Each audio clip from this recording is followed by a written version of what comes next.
Hello mga lalabs, ito naman yung atsay nyo, maglilinis ng kwarto ng matanda. Bilis-bilisan lang natin maglinis mga lalabs. Kay tanggal na naman yung mattress natin ito ngayon. Ang init pa sa labas, pati labas. Lilinisan ko, aanuhan ko ng tubig, wawalisan. Ay nako, buhay talaga ng OFW. Kaya laban lang tayo mga baby loves. Kaya natin to. Ang dami kasing kalat dito sa likod ng kwarto ng amo ko. Ayaw pa kasi itapon. Diyos ko, napakainit pa naman. Tapos yung cellphone ko hindi pa nakisama. Laging nataob. Ang hirap talaga mag-video na hawak mo isang cellphone, hawak mo yung walis, hawak mo yung tubig.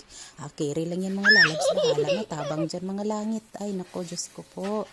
Yung mattress ko dyan nagkandalaglag-laglag na eh. Ambot lang Diyos ko.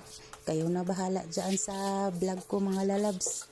Paki-follow lang po and share and like mga lalabs. Ayan na nga. Hindi pa ako tapos maglinis. Ang dami kong lilinisin dyan. Napakadumi. Ay naku, once a week ko lang kasi yan nililinis. Tapos yung cellphone ko laging tumataob-taob.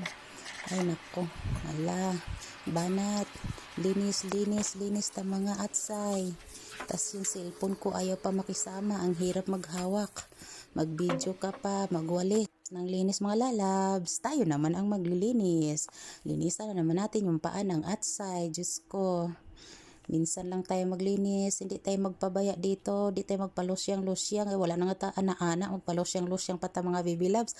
Ay, Diyos ko. Ayan. Kulitog ang mga paa. Sige lang. Basta ako, maglinis ako, bahala sila dyan. Bahala yung paan, walang linis-linis. Basta yung atsay nila, maglinis ng paa. Lagyan ko pa yan mamaya ng colorless mga lalabs. O, ayan. Ayan na.